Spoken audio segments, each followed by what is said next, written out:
investisseur en immobilier depuis 2013. Et donc, c'est là où j'ai eu un peu le projet fou de me dire je serai propriétaire de 10 logements avant mes 30 ans. Et tu as réussi ce défi des 10 biens immobiliers avant tes 30 ans? Oui, parce que le jour de mes 30 ans, j'avais signé mon 16e bien. Incroyable. Ouais.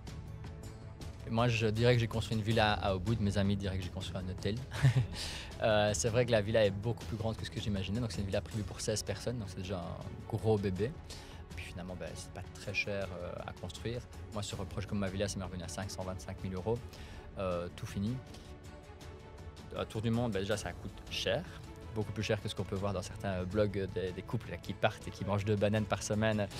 Non, ça, c'est pas du tout ce budget-là. En tout cas, pas comment moi, j'ai voulu vivre mon tour du monde. Donc, j'ai fait un tour du monde d'1 an et demi.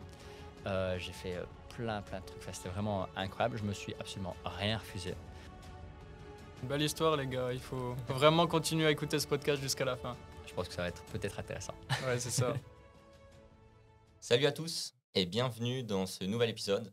Comme vous l'avez vu dans l'introduction, aujourd'hui on va parler de voyage, d'immobilier. J'espère que c'est un sujet qui va vous intéresser. Vous allez voir, ce podcast va être très inspirant aujourd'hui. On se retrouve donc comme d'habitude dans le studio.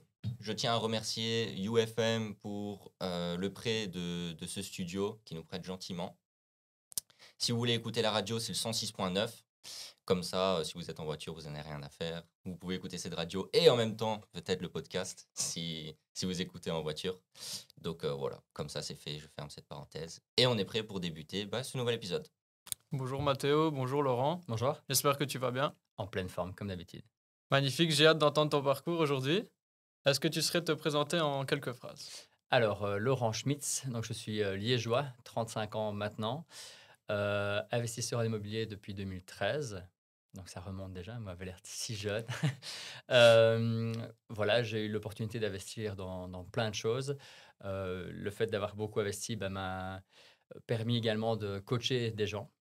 J'avais beaucoup de questions à un moment, que ce soit mes proches, et puis les moins proches, et puis les gens que je connaissais pas du tout.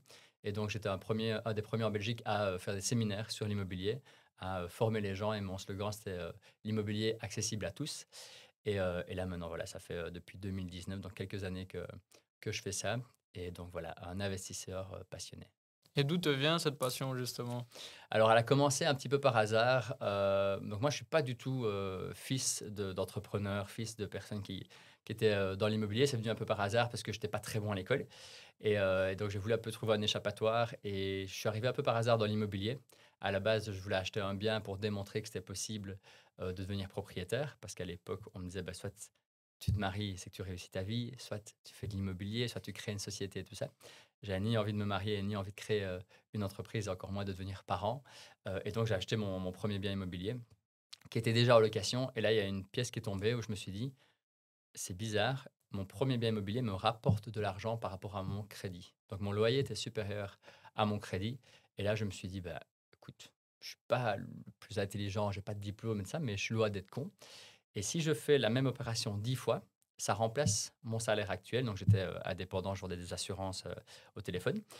Si je fais ça 10 fois, ça remplacera mon salaire d'indépendant. Et comme j'aime quand même bien l'argent, j'aime bien m'acheter plein de choses, ça pouvait être cumulé à Mhm. mon salaire. Et donc, c'est là où j'ai eu un peu le projet fou de me dire je serai propriétaire de 10 logements avant mes 30 ans. Et donc, l'idée est venue de là et la passion ouais, je pense que ça a commencé là-dedans. C'est pas comme Obélix, je suis pas tombé dedans quand j'étais petit, mais dès que j'ai goûté à la soupe, j'en ai mangé tous les jours. Et tu as réussi ce défi des 10 biens immobiliers avant tes 30 ans? Oui, parce que le jour de mes 30 ans, j'avais signé mon 16e bien. Incroyable. Ouais. Et au début, on se dit toujours, ouais, mais la banque, elle accepte un, voire deux appartes quand on a un salaire moyen. Comment tu as réussi, du coup, toi, à en avoir 16? C'est tout à fait vrai. Il suffit juste d'aller voir plusieurs banques. J'ai jamais, et encore à l'heure actuelle, jamais une banque a réussi à me suivre sur tous mes projets. Parce qu'à chaque fois, ils me disaient que j'allais trop vite. Soit je prenais trop de temps pour mes travaux, soit le budget de travaux n'était pas accepté, était dépassé. Ou alors que j'avais une opération qui était déjà en cours avec de la rénovation. Et ils me disaient, va attendre que celle-ci soit finie avant de passer sur une autre.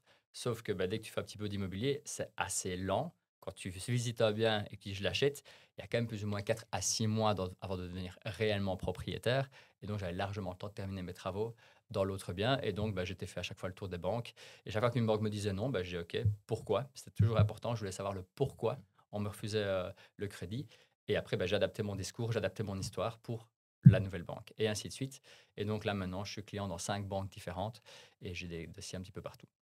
Et les plus durs, c'était les 2 premiers ou bien le 10e, le 16e? Alors, ils ont tous été compliqués, encore maintenant. Il faut chaque fois se battre, se justifier, faire des beaux dossiers. Alors là où c'est un peu plus facile pour moi maintenant, c'est qu'il y a plus de liquidité, donc j'ai plus facile à apporter les apports que les banques demandent. J'ai un storytelling aussi qui est plus fort. J'arrive à démontrer les biens que j'ai achetés, que j'ai rénovés. Les banques sont à fond pour l'instant sur tout ce qui est PEB. 100% de mon parc immobilier a minimum une lettre B. Mmh. Donc, tous mes PEB sont minimum en B.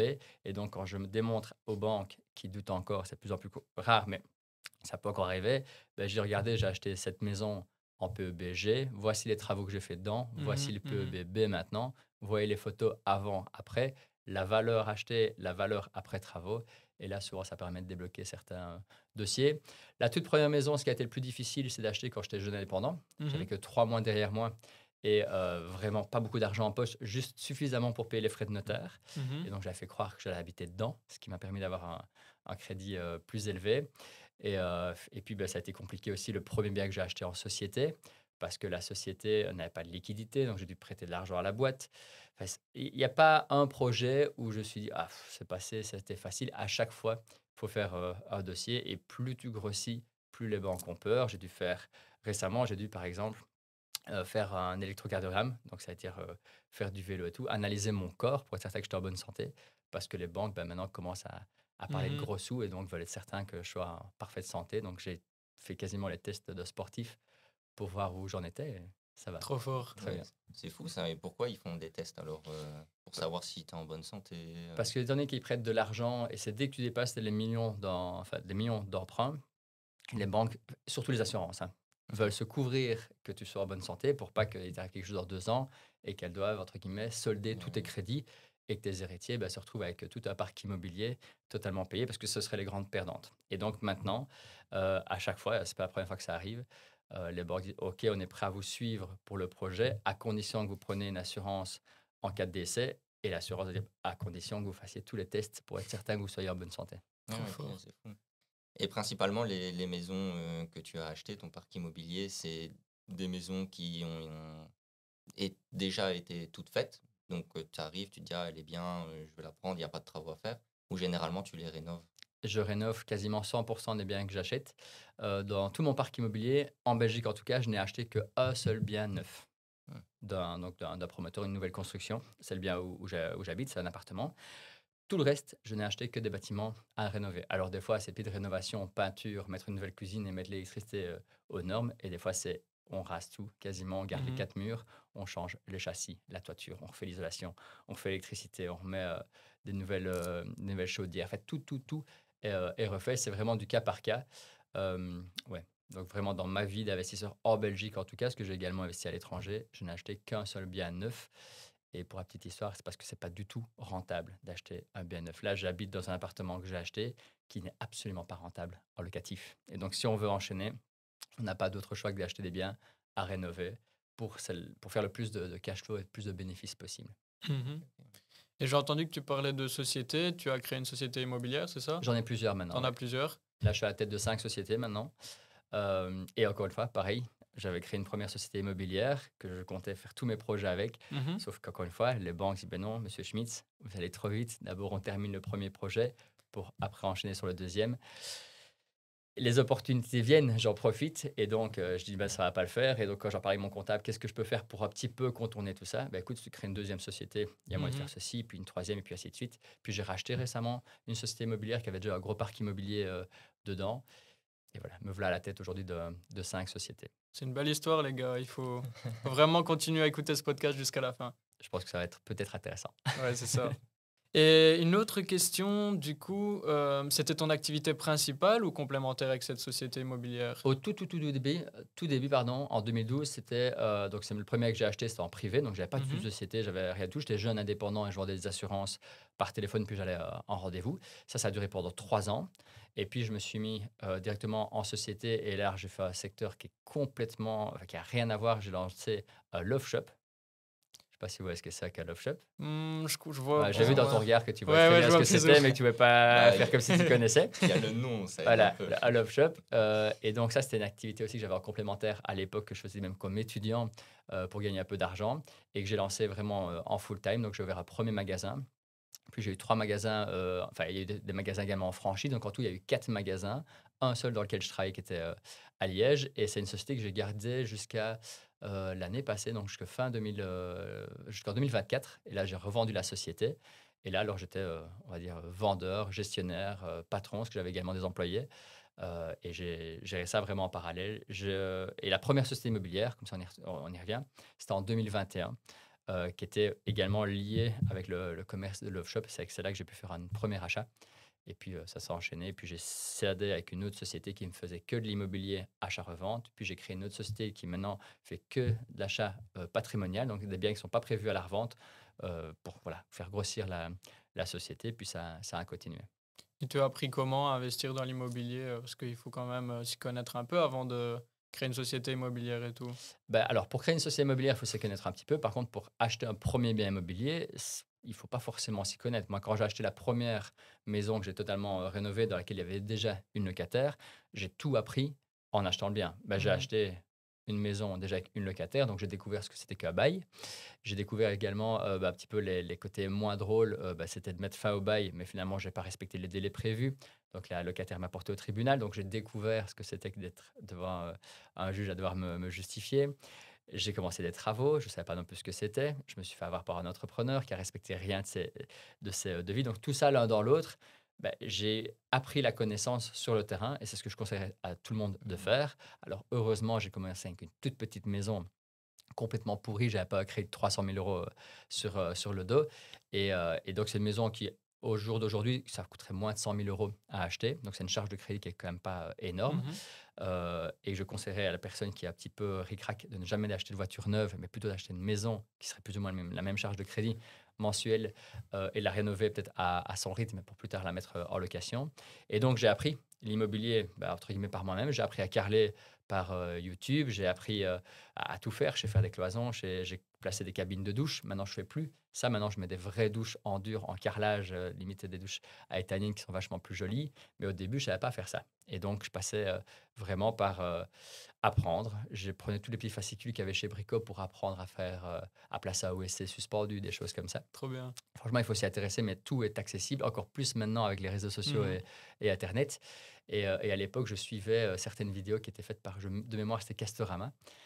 C'était un magasin de bricolage français. Et ils expliquaient justement comment créer une cloison. Et tu avais Jean-Pierre qui était là tout content avec ses outils. Incroyable. Et donc, j'ai acheté tous mes outils, voilà, pas très cher chez Brico. Et donc, voilà, je me suis formé par moi-même. La plupart des premiers travaux que j'ai faits, c'était pas top, hein. Si je vous montre mon premier sol que j'ai carrelé, visuellement, ça se voit pas. Mais si tu te mets à terre, tu commences à mettre un niveau, mais tu mets une bille dans la pièce et la bille, tu sais pas où elle va finir parce qu'il n'y a rien qui est droit. Mais mine de rien, cette maison a été mise en location et j'ai jamais un locataire qui m'a dit le sol n'est pas très droit, Bah la oui, bien cloison n'est sûr. pas de niveau. Non, elle est tout à fait fonctionnelle. J'ai placé la cuisine également moi-même. Et donc, de fil en aiguille, quand tu apprends ça, tu acquiers des compétences. J'ai racheté un deuxième bien, mais il suffit simplement de dupliquer en faisant moins d'erreurs parce que tu les as commises une seule fois. Moi, j'ai tout le temps, une personne peut faire des erreurs, c'est juste qu'elle est conne si elle l'a fait 2 fois, quoi. Mhm. Voilà. Mais si tu fais pas d'erreur, c'est finalement tu n'as rien fait dans ta vie. Et de fil en aiguille, j'ai appris. Puis quand j'ai créé ma première société immobilière, j'ai découvert aussi ce que c'était qu'une société immobilière. C'est la même chose que si demain je crée une boulangerie en termes d'administratif.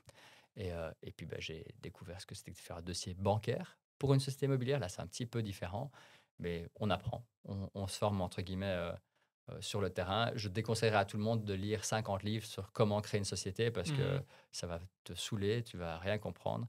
Puis il faut pas oublier qu'on est accompagné par des juristes, par des avocats, par des comptables, par des notaires qui sont vachement plus compétents que nous. Et je leur fais confiance quand je leur demande de faire un business plan ou de vérifier Bien un sûr. contrat de bail. Mon avocat est payé pour ça, quoi.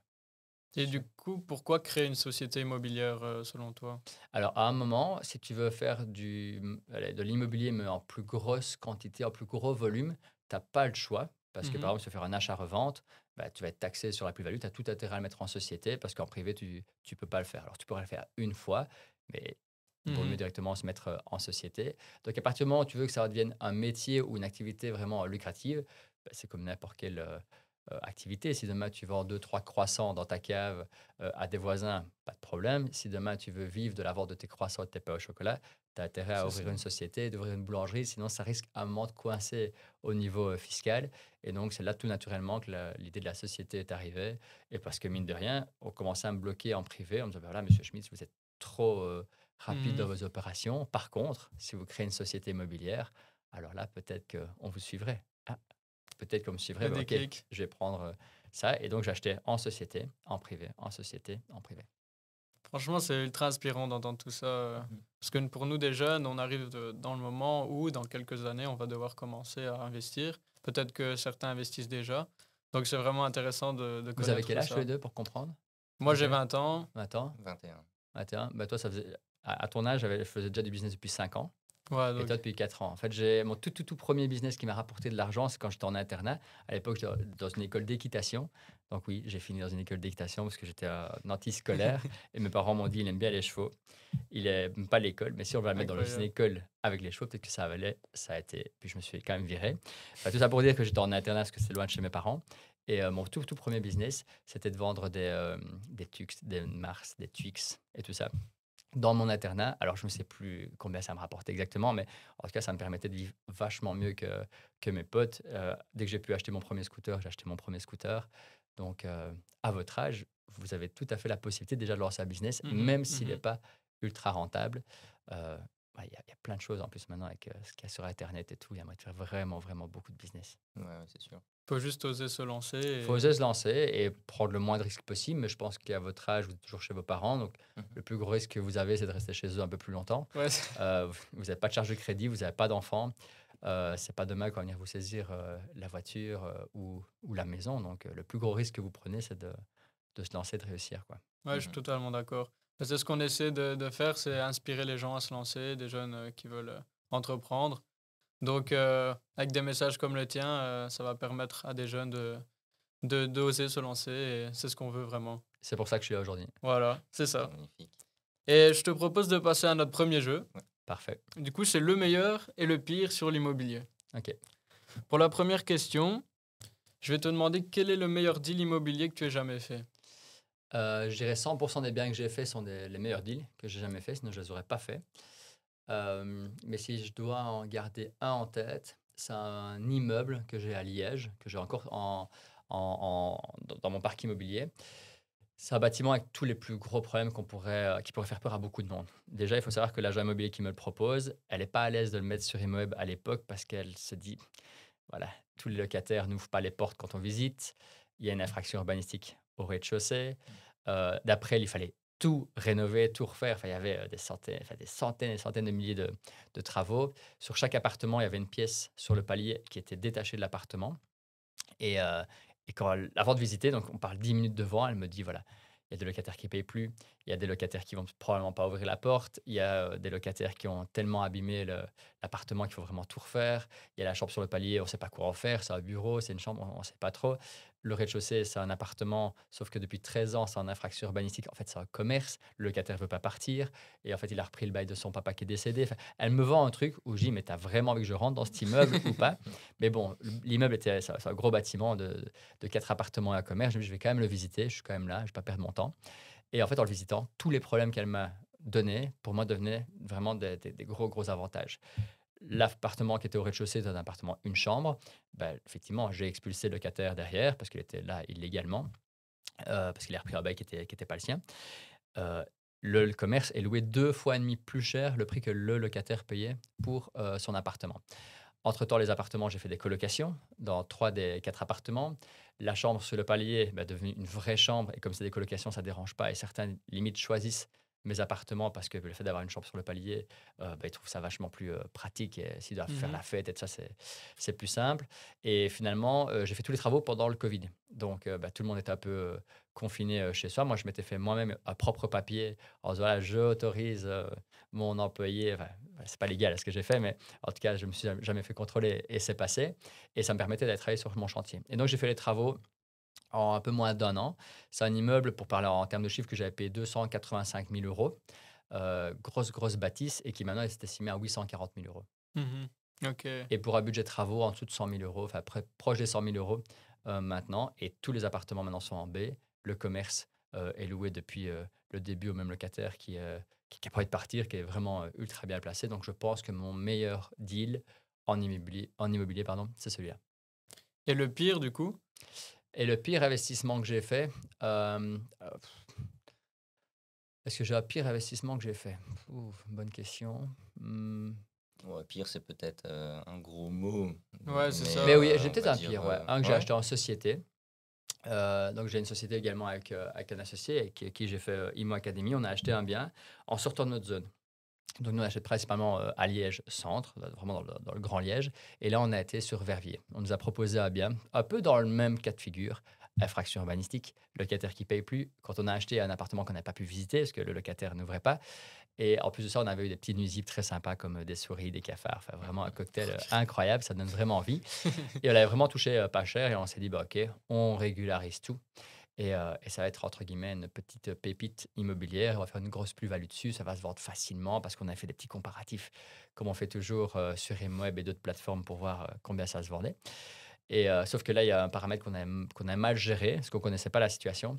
C'est qu'à Verviers, le service de l'urbanisme, le service des pompiers, le service de la salubrité sont, à mon sens, ce que je connais en tout cas en Belgique, le pire. Enfin, les pires services parce qu'ils ne répondent pas, parce qu'ils n'envoient pas les courriers, parce que enfin, c'est vraiment catastrophique. Et sauf que les travaux qu'on avait prévu de faire 6 mois ont duré 2 ans parce qu'ils sont revenus 3 fois. Et chaque fois que les pompiers et la salubrité repassait, ben, rajoutaient des choses qu'ils ne nous avaient pas dit la première fois. Ah là, il manque des garde-corps. Ah là, il faut refaire un plafond RF. Ah là, votre exutoire, il est bien, mais il faut changer ceci. Ah, le sticker, c'est pas bien au bon. Enfin, ils sont revenus 3 fois. Ça a été vraiment scandaleux. On a perdu beaucoup d'argent à cause de ça parce que ben, les gens qui avaient fait des offres pour acheter, ben, on devait livrer le bâtiment en salubrité et avec le certificat pompier, comme on s'était engagé à le faire. Et sauf que ça traînait, donc on a dû revendre certains appartements moins chers, certains se sont retirés des ventes. Donc tout ça, entre guillemets, l'administration a mis tellement de bâtons dans les roues. Alors je ne pense pas de nous, je pense juste que c'est le problème de Verviers. Mhm, Hein, mhm. ils n'avaient rien contre nous personnellement. Mais voilà, je pense que la mauvaise gestion de certains euh, professionnels liés à l'État fait que certains investisseurs désertent complètement la zone. J'ai fait un gros projet à Verviers. Je ne suis pas certain que j'en ferai un deuxième. Mhm, je comprends totalement. Donc, on gagne quand même de l'argent sur ce projet.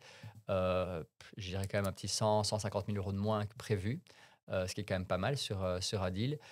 Et c'est surtout un deal qui nous a beaucoup amélioré. Ça a duré 2 ans. C'était long, les allers-retours étaient pénibles. Moi, je viens de Liège, donc j'ai que 40 minutes. Mon associé vient de Bruxelles, il a 1h30, voire Ouais, deux c'est heures. ça. Donc voilà, on est sorti de notre zone et ça, on ne leur fera pas. Donc ça, c'est un conseil que tu donnes aussi, peut-être pas trop s'éparpiller. C'est ça. Je vois pas l'intérêt demain qu'un investisseur ait des biens à Charleroi, à Mons, à Mhm, Namur, à Liège, à Verviers, à Bruxelles. Ça n'a aucun intérêt. Et d'ailleurs, j'en connais aucun qui a ça et qui est encore en vie, parce que je pense que tu as mhm, vraiment à te tirer une balle si ça t'arrive. Par contre, je connais plein d'investisseurs qui sont excellents dans leur domaine mhm. et dans leur localisation. Je connais plein d'investisseurs qui font plein de business sur Mons. J'en connais plein qui font sur Charleroi. Ils se connaissent entre eux, mais ils vont pas chacun sur les terrains de l'autre. C'est pas qu'on peut pas. Il n'y a pas une omerta dire chacun chez soi. C'est plutôt chacun est spécialiste de son domaine. Et quand je parle des fois avec des gens d'ici pour dire voilà, investir à Liège, c'est vraiment top, dire non, non, moi je préfère pas, c'est trop loin. Et je peux le comprendre parce qu'il faut vraiment gérer une région. Mais justement, après, la question qui suit, c'est le meilleur conseil que tu donnerais à quelqu'un qui veut se lancer dans l'immobilier, le meilleur qu'on t'ait donné. Bah, moi, j'ai malheureusement pas eu la chance qu'on m'en ait donné plus jeune. Mais celui que je pourrais donner maintenant, c'est se lancer le plus tôt possible, Mhm, rester chez ses parents le plus tard possible, et alors d'acheter un bien pour mettre en location et pour pas y habiter. mhm, mhm, Donc ça, beaucoup de gens disent, mais c'est la question qui revient le plus souvent. Est-ce qu'il faut acheter le premier bien pour sa résidence principale ou le premier pour louer?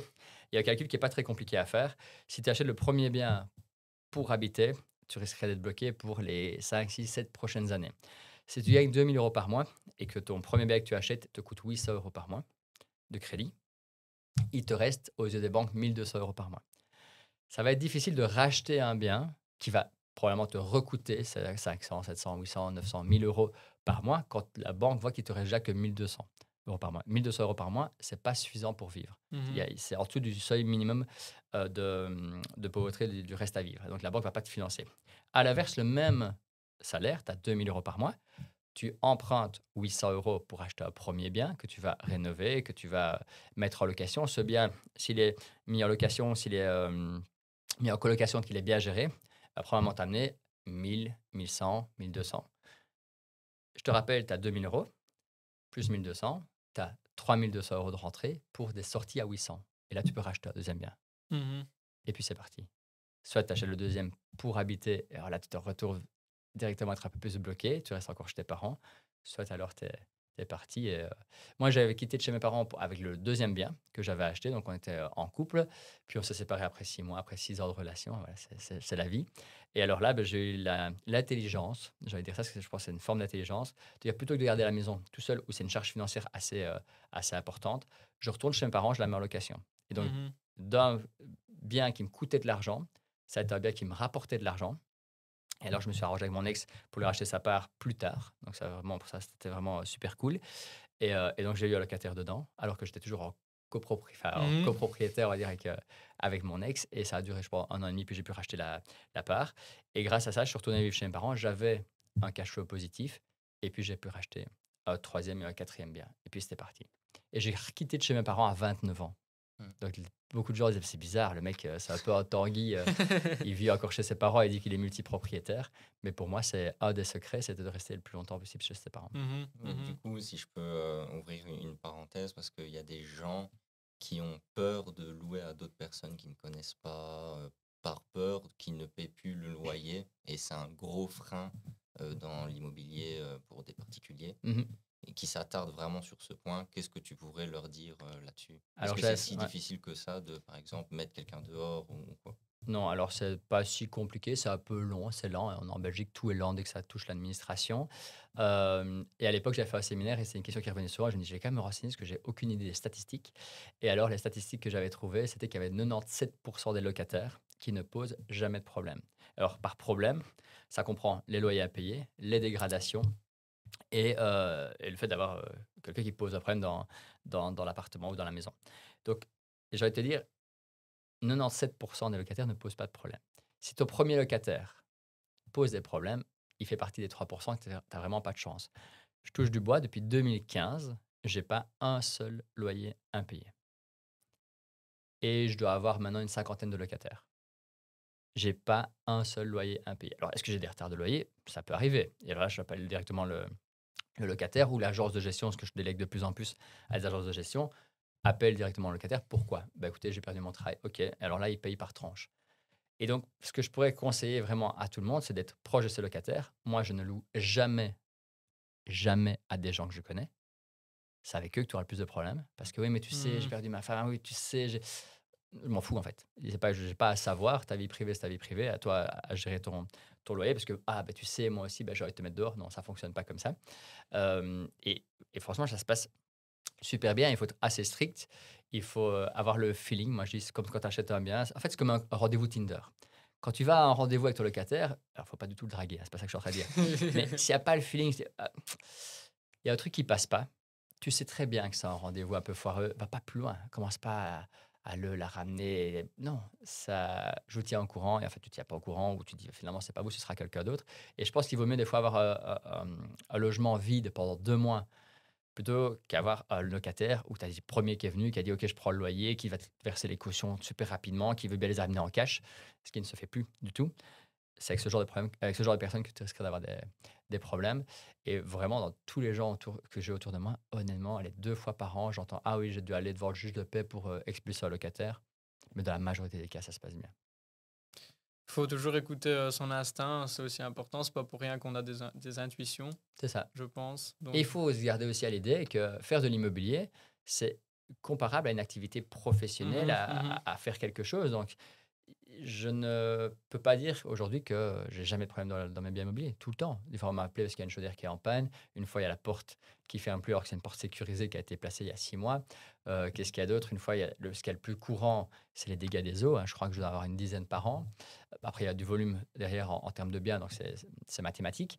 Euh, mais il y a pas une semaine où j'ai pas un petit truc à devoir gérer. Et quand c'est pas les locataires, c'est les agences de gestion qui ont oublié de fixer le rendez-vous avec le gars qui fait les entretiens des extincteurs. Voilà, il y a toujours quelque chose. Et plus il y aura, entre guillemets, d'échanges avec les locataires et les agences, ben, plus tu auras du parc immobilier et plus tu auras une certaine liberté derrière. Parce que pour ma part, 95% de mon travail est derrière un ordinateur, hein. Il n'est jamais sur Mhm. terrain. Ouais, c'est ça. C'est dommage, le locataire qui m'appelle parce que la clé est cassée dans son verrou, j'y vais pas, hein. Bah, écoute, je vais t'appeler un serrurier, il sera là à cette heure-là et prépare le montant de l'intervention, mais je suis derrière mon PC, hein. Mhm. Ouais, bien sûr. Tu vois, donc ça veut dire que tu essayes d'aller vers des sociétés, des agences pour déléguer, mais tu dois quand même rester derrière parce qu'ils font quand même pas spécialement, ou ils oublient des choses. Oui, ça reste des êtres humains derrière et heureusement, c'est des gens à qui des fois, je vais simplement manger un lunch et puis dire, ah, ben, on ferait bien ceci, on ferait bien cela, on va bien rajouter un règlement d'ordre intérieur dans un immeuble. J'ai des voisins qui m'ont appelé parce qu'il y a des problèmes de poubelles. Maintenant, je commence à placer des caméras dans tous mes immeubles. Alors, c'est pas pour voir ce que mes locataires font. Je m'en fous complètement de leur entrée, enfin, l'entrée-sortie des locataires. Mais par contre, j'ai envie de vérifier effectivement que les poubelles sont toujours mises. Ah, c'est quel locataire? Ah, ben, c'est le locataire du deuxième. Je préviens l'agence parce que l'agence n'a pas accès aux caméras. L'autre fois, j'ai mis une magnifique, allez, haie devant un nouveau bâtiment. Donc honnêtement, moi, ça change. Je ne vais pas louer plus cher, mes places de parking et mes appartements parce que j'ai une belle haie devant, parce que tout était déjà loué. Mais je trouvais ça important d'avoir vraiment des bâtiments qui tiennent la route parce que derrière, je les remonte aux banques, je remonte mon parc immobilier. Je veux vraiment avoir un parc immobilier ultra clean. Bah, 2 semaines après, j'ai un locataire qui est rentré dans sa voiture. Alors, j'ai pas vu sur la caméra qu'il était rentré dedans. C'est un autre locataire qui m'a dit: «Écoute, il y a quelqu'un qui a arraché le». Bah, j'ai regardé les caméras, OK, c'est ce locataire-là. Bah, voilà, il m'a pas prévenu le locataire. Voilà, ça fait partie de mon job de régler tout ça. Mhm. Donc la haie a été réparée entre-temps, mais à charge du locataire, responsable. Mhm. Mmh.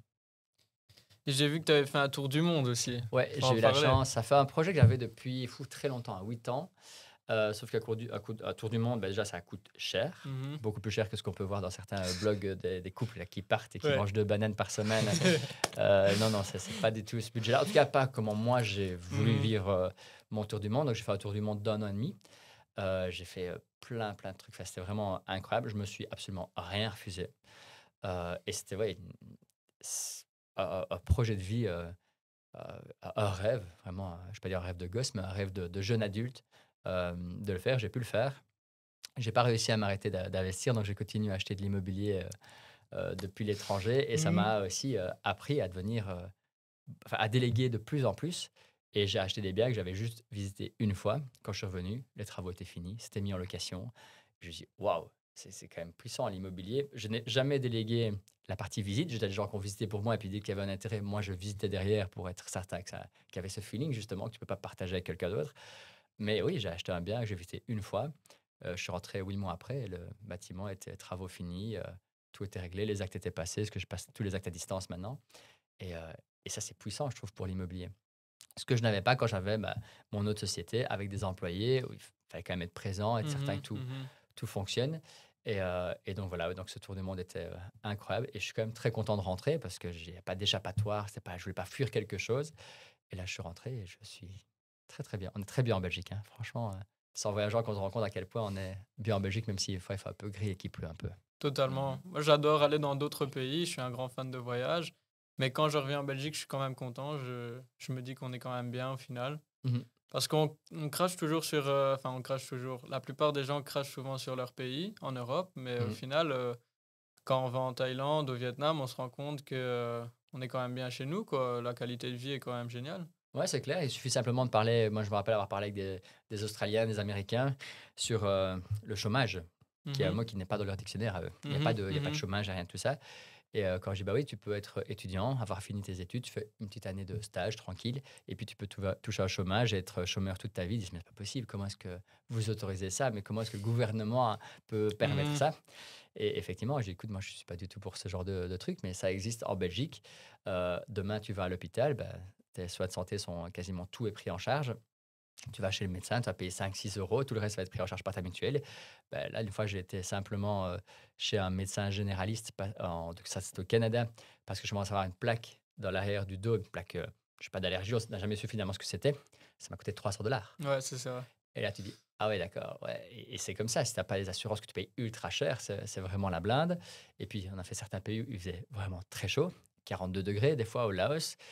Et là, tu dis, ah, qu'est-ce que ça serait du bien qu'il pleuve, comme en Belgique.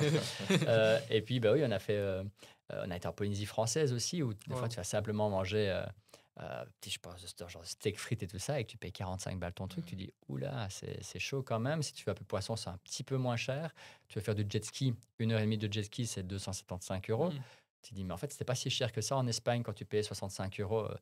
Et et donc voilà, l'un dans l'autre, tu dis: «OK, tu pas trop mal quand même en Europe» et je suis totalement d'accord avec toi sur le fait que les Européens ont souvent tendance à dénigrer leur, Mhm. pays, voilà, le fait de l'Europe d'une façon générale. Mais quand tu voyages un petit peu, tu te rends compte qu'on n'est pas si mal que ça. Ouais, Mhm. totalement. Et c'était un voyage qui a duré combien de temps alors? Alors, il a commencé en décembre 2023 et c'est fini, fin février 2025. Donc ça a duré plus ou moins un an et demi, un peu moins d'un an et demi.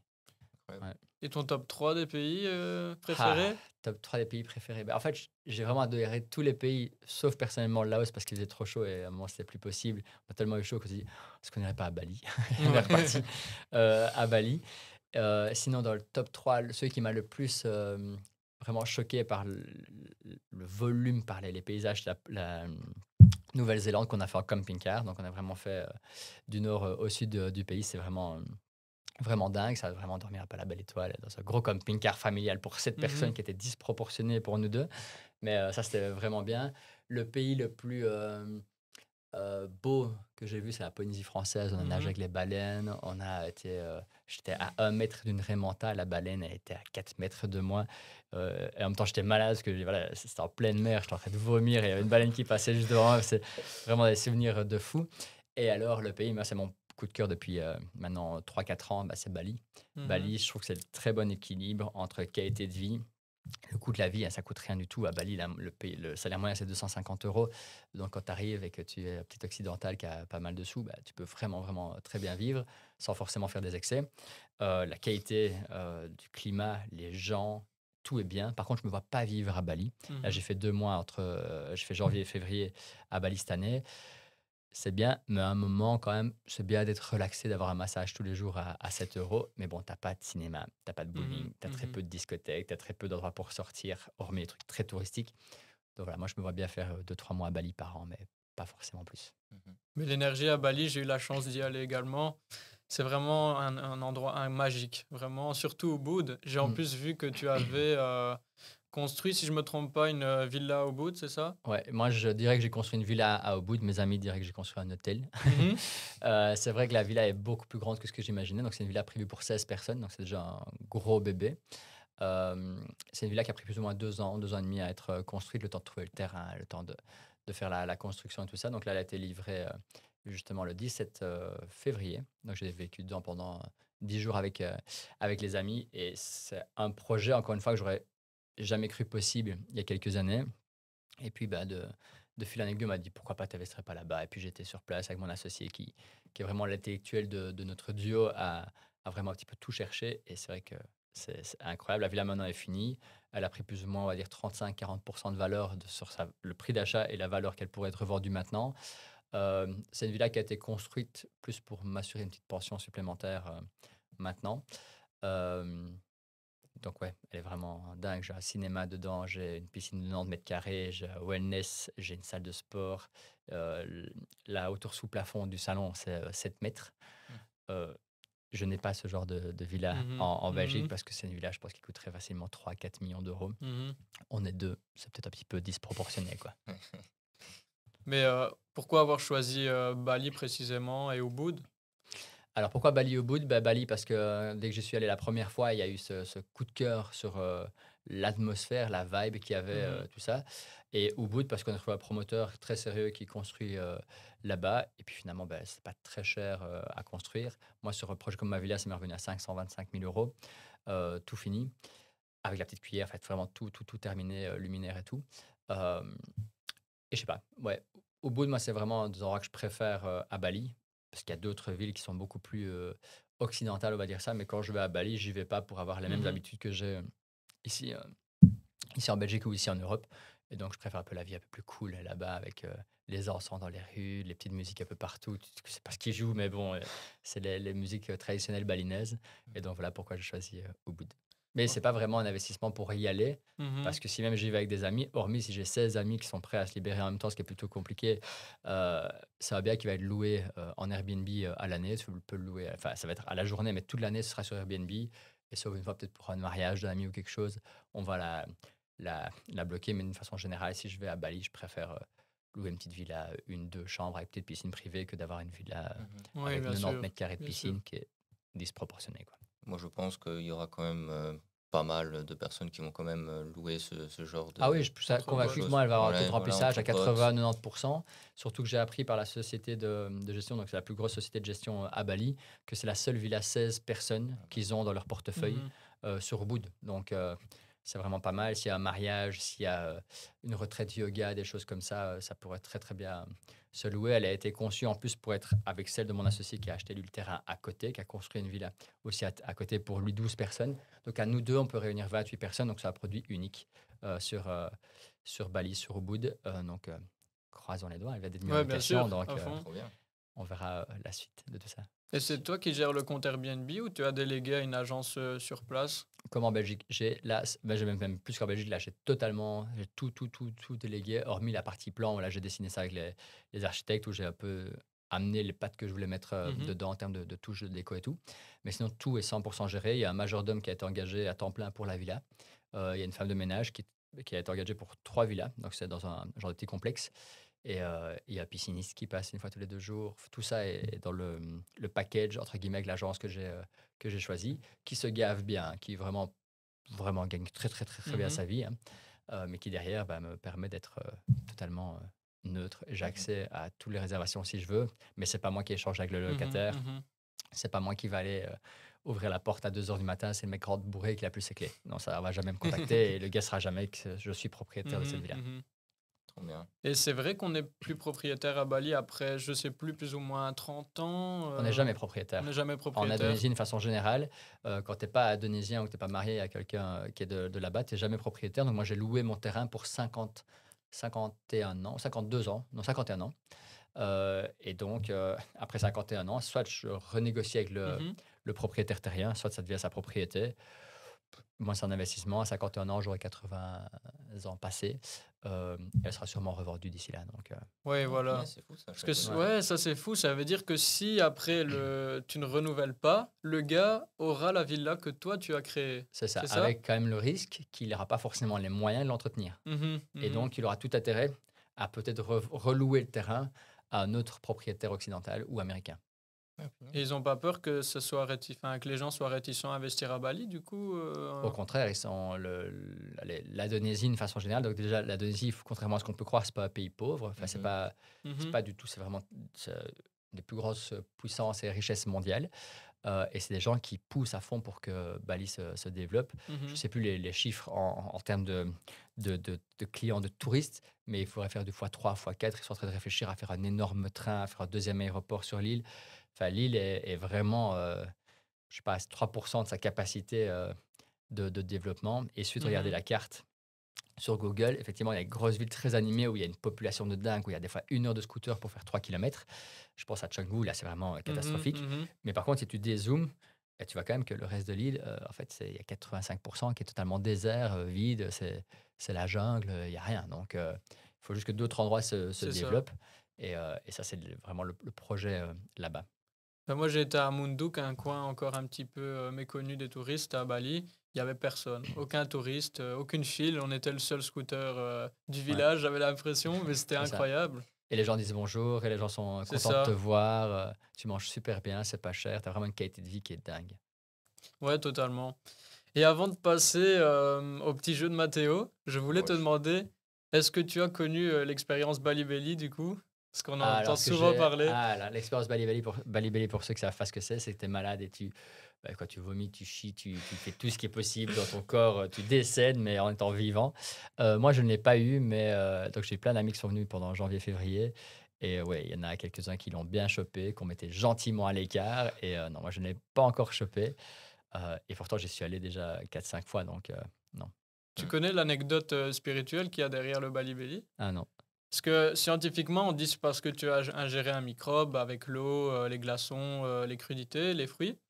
Mais spirituellement, les gens de Bali disent que c'est l'île qui t'accepte ou qui ne t'accepte pas. Et quand tu as le Bali Belly, l'île te purifie du mauvais que tu as en toi. Donc quand tu vomis, tu vas aux toilettes et tout, c'est pour enlever tout le mal que tu as en toi.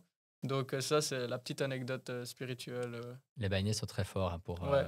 pour vendre des belles histoires. Ouais, vraiment, Mais vraiment. voilà, je ne suis potentiellement pas encore accepté par l'île, mais j'y suis quand même très très bien. Et je suis pas grave si j'ai pas encore eu ça. C'est les quelques amis qui l'ont eu. Ah, c'est trash. Hein, et c'est vraiment trash. Ouais. Mais bon, Ouais, ça dure pas vraiment. longtemps. Hein. Certains, c'est 1, 2, 3 journées maximum. Et voilà, c'est vrai que tu as envie de rien faire, mais c'est quand même supportable. Je pense que c'est comparable à une grosse gastro ici en Belgique. Sauf que ce qui est dommage, c'est que tu es au soleil et tout, tu peux rien faire. Quoi. Ouais, c'est ça. C'est sûr. T'as Bah, peur de te promener en scooter et oh, tu vois. Ah, je dois y aller. Ouais, ouais, le scooter là, tu peux pas t'arrêter où tu veux. Et à Bali, il n'y a pas autant de toilettes qu'ici en Ouais, Europe. non, Donc, c'est ça. non. Mais l'île est tellement belle que ça en vaut le coup, Non, clairement. clairement. Oui. Et puis, c'est, entre guillemets, on dit souvent la tourista dans les autres pays. Si t'es malade pendant 2 jours sur ton séjour, voilà, ça arrive déjà pas tout le temps. Honnêtement, allez, je pense sur les 30 personnes qui ont dû venir à Bali que je connais, il y a peut-être 3 qui ont été Mhm. vraiment affectés. Donc, franchement, c'est Oui, c'est voilà. original, quoi. Tant mieux, tant mieux. Mais on touche à la fin du podcast. Moi, j'ai une dernière question, puis il y aura la question finale qu'on pose à chaque fois aux invités. Mhm. Bah, du coup, moi, ma question, c'est quel va être ton futur? Quelle est ta vision pour le futur qui arrive? Alors, c'est une question qui revient très souvent dans les podcasts. Moi, ma vision, pour l'instant, je crois que j'ai la meilleure vie que j'ai jamais eue et qui, paradoxalement, c'est parce qu'il n'y a pas de nouveaux projets. Alors, j'ai beaucoup bossé pendant 10 ans et souvent, j'ai tendance à dire que j'ai fait beaucoup de sacrifices, contrairement à d'autres de mon entourage ou de ça que d'autres. Et là, cette année, enfin, ces années qui suivent, ce serait de ne plus en faire, de continuer à faire ce que je fais très bien, à savoir investir plus calmement quand même, hein, avoir un peu moins de projets, recentrer mes activités, parce que j'ai fait beaucoup de choses. J'ai eu la chance d'avoir mon émission télé sur LN24, j'ai fait du coaching, j'ai fait des séminaires, j'ai fait des stages sur l'immobilier, j'ai eu un magasin, j'ai fait des employés, j'ai vraiment eu plein, plein, plein de choses. Là maintenant, c'est de peut-être plus se concentrer sur ce que j'aime bien. Là, je me suis réinscrit au sport, j'y vais 5 fois semaine, j'ai le temps, je fais attention à ce que je mange, je vois mes amis, je continue à voyager. Donc, le prochain projet, ce serait de continuer la vie que j'ai maintenant, à savoir une vie moi, qui me convient et qui est ouais, plutôt cool, C'est tranquille. trop bien. Bah ouais, de fou. Quand tu arrives à faire ce que tu as envie de En faire. fait, j'ai eu la chance de pouvoir réaliser tous mes rêves. Mhm. J'ai rêvé d'une voiture, une supercar, j'ai ma supercar. J'ai rêvé d'avoir une villa à l'étranger, j'ai une villa à Bali. J'ai un appartement au Mexique. J'ai mon parc immobilier ici en Belgique qui se porte très bien, qui est un très beau parc immobilier que je peux continuer à développer. J'ai un appartement que j'adore depuis que je suis rentré en Belgique. Et moi, il me manque rien. Ça me fait pas peur non plus de ne plus avoir de projet. Ça fait du bien vraiment de peut-être se dire, Totalement. ok, Mhm. c'est cool, je lève le pied et je profite de ce que j'ai bâti plutôt que de vouloir bâtir encore plus, encore plus, encore plus, au risque à un moment d'avoir un certain burn-out. J'étais pas loin il y a 2 ans de faire ça. J'ai pu à nouveau partir là-dedans, profiter. Moi, je partage ta vision. Je préfère faire des sacrifices pendant peut-être 10 ans et puis vivre une vie tranquille, avec des fonds de côté et tout, que de faire l'inverse, quoi. C'est ça, la majorité des gens sont conditionnés à faire très peu de sacrifices, directement trouver la facilité, à savoir un travail, un CDI. Ça, c'est une facilité de trouver un CDI, parce que c'est facile de trouver un CDI. En tout cas, celui qui veut, il va le trouver. Et puis d'avoir un crédit, une voiture, et puis peut-être une vie de famille. Et ça rassure tout le monde, sauf qu'en fait, c'est le sacrifice. Mhm. Voilà, il commence là, le sacrifice de pouvoir partir en vacances, ou de partir qu'1 à 2 fois par an en vacances. Si je veux, je peux partir 6 mois par an en vacances. Ça va rien changer mes activités. Je suis parti en tour du monde. Le voyage m'a coûté le prix d'un immeuble qui a cramé, on va dire ça. Hein, vraiment, un Mhm. immeuble qui a cramé, parce que l'argent, je le récupérerai jamais. Je suis revenu plus riche que ce que je suis parti, C'est ça. avec mes locations et tout ça, mes différents business. C'est un confort quand même. Demain, si je gagne 10 000 euros de plus par mois, tous les mois, ça va rien changer fondamentalement à ma vie. Alors peut-être que j'irai plus souvent en business. Peut-être qu'une fois, je prends un jet privé. Honnêtement, ça me rendra pas plus heureux. J'aurai Mhm. peut-être une plus belle montre. M'en fous complètement. Là, là, je suis bien. Je suis Bien sûr. complètement d'accord avec toi. Et ça se voit, en plus, tu parles de façon vraiment apaisée. Ça Mhm. se voit que tu as Ah, vraiment. je suis bien là. Ouais. C'est cool. Ça fait plaisir, vraiment. Tant mieux, ça se ressent alors. Oui. Et la dernière question pour clôturer ce podcast, c'est le conseil que tu donnerais à quelqu'un qui veut se lancer dans l'immobilier. Alors, le conseil que je donnerais à quelqu'un qui veut se lancer dans l'immobilier, dans la mesure du possible, si je m'adresse à des Bruxellois, ça va être plus compliqué, mais d'acheter un premier bien en dessous de 100 000 euros avec des travaux pour bien faire de parachèvement. Donc, qu'on entend par parachèvement? C'est éviter la toiture, c'est que ce soit quand même en bon état. Et si elle n'est pas en bon état, on ne la change pas et on fait ce qu'on peut avec. Il vaut mieux changer 10 tuiles que d'aller changer toute une toiture. Rénover une partie des travaux soi-même pour comprendre ce que c'est que l'immobilier, même si on a deux mains gauches et qu'on n'est pas dans le domaine. Ne pas s'endetter avec des trucs futiles comme des voitures, des Mhm. cartes crédit, des cartes de crédit, des voyages, des trucs comme ça. Vraiment limiter au maximum ses dépenses. Et je veux dire, les 7 premières années, c'est de réinvestir 80% de ce qu'on gagne. Mhm. Et là, beaucoup de gens me disent, mais comment est-ce qu'il peut faire 80% de ce qu'il gagne? 80% du bénéfice que je vais avoir, je le réinvestis. C'est ce que j'ai fait les 7 premières années de mon existence entre guillemets d'investisseur. Et c'est ce qui me permet maintenant de pouvoir dépenser 80% de mes bénéfices dans ce que je veux. Incroyable. Franchement, les gars, c'était super inspirant. Bien sûr. Mettez un petit pouce bleu. Allez vous abonner au compte de Laurent. On va mettre son Insta. Avec plaisir. S'il y a un autre lien que tu veux qu'on mette. Pas vraiment. Instagram, c'est là-dessus où je suis certes beaucoup moins présent maintenant, mais comme je le dis, hein, je lève le pied, donc les réseaux sociaux en font partie. Mais oui, à ma page Facebook, Instagram, c'est Laurent Schmitz, coach IMO. Parfait. Super. Merci en tout cas d'être venu dans ce podcast. Merci à vous pour l'invitation. Avec plaisir. Avec plaisir. C'était un épisode qui était très instructif. On a appris beaucoup de choses. Donc, comme Thomas l'a dit, n'hésitez pas à vous abonner si vous voulez voir la suite. Allez surtout suivre si vous voulez aller voir son contenu et continuer forcément à être inspiré. On se retrouve toutes les semaines pour un nouvel épisode et on se dit à la semaine prochaine. Salut! Ciao les gars. Ciao!